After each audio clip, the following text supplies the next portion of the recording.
Hi, I'm Dr. Liz Lipski, Director of Doctoral Studies at Hawthorne University and the author of Digestive Wellness. Our topic for today is weight loss. We could just have a conversation and say, eat less, move more, and be finished with it, but that would be so incomplete because losing weight is really unfair and metabolism is really unfair. So I thought today we'd look at some of the other factors other than eating less and moving more, or in addition to them, that we could discuss. So first of all, eating less. Let's just talk about that really quickly. I think it's not only eating less, but it's eating more wisely. Eating more whole foods, eating more natural foods, eating more organic foods can be really useful. I also think that it's very important to keep a food diary when you're trying to lose weight. It keeps you on track because it allows you to really see how much you're eating. If you want to keep track of calories as well, that's very useful. There are some good computer programs that you can use to log everything.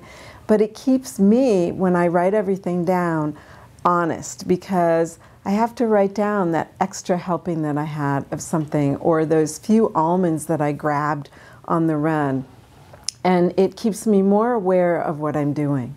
Also, the more I move, the easier it is to lose weight because we burn calories in our muscles mainly.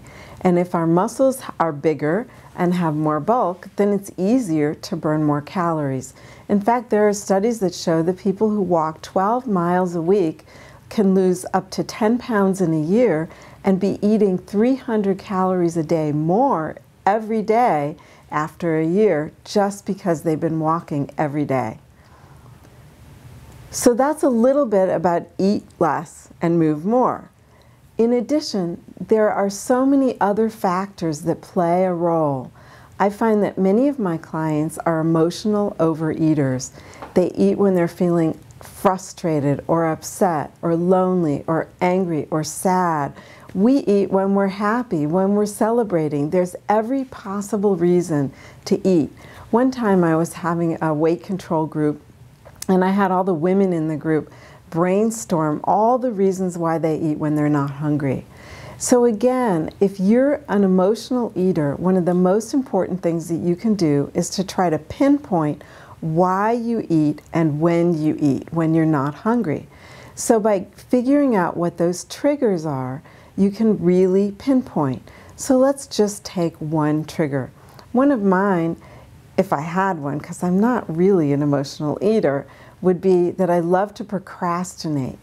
And I'll use eating as kind of a break between doing one task in my life and another task in my life. So maybe I'll go out and I'll grab an apple or I'll grab a few almonds just in between. I'm not really hungry, but I've just finished one project and I'm thinking about the next one.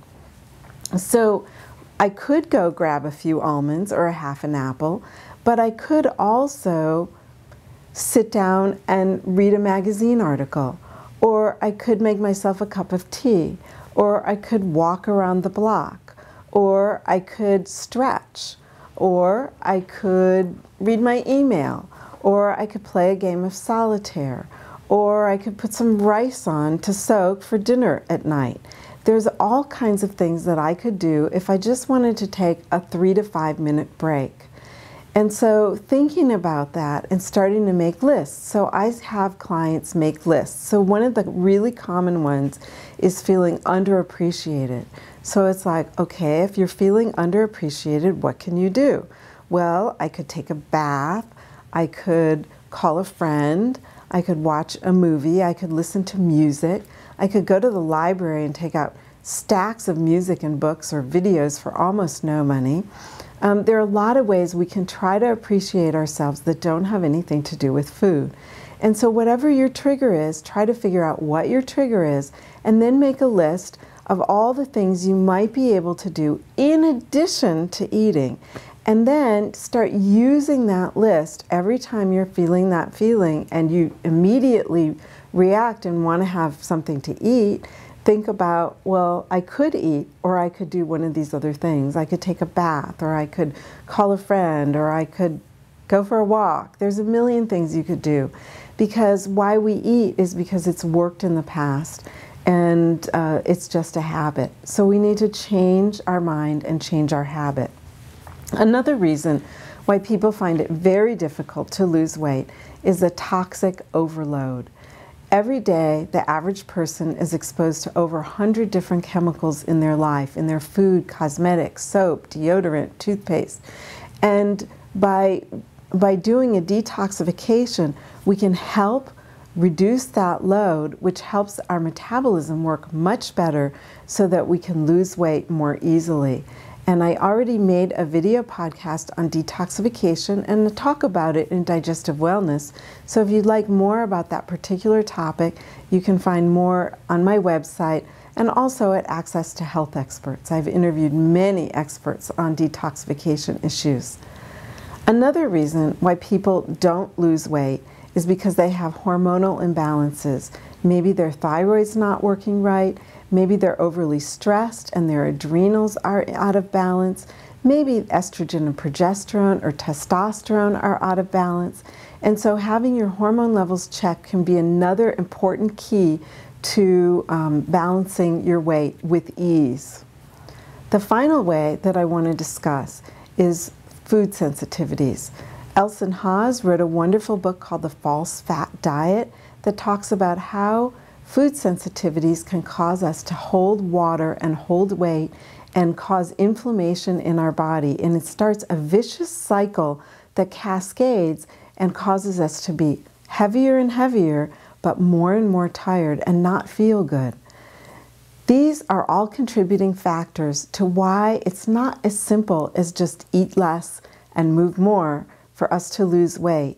I hope you'll take some of this into consideration. There are many good books on the market. We have lots of information about this at Access to Health Experts and some on innovative healing as well. I hope this has been useful for you today, and I hope to hear more from you on innovative healing and Access to Health Experts. And until next time, be well. I'm Dr. Liz Lipski, wishing you a happy, healthy life.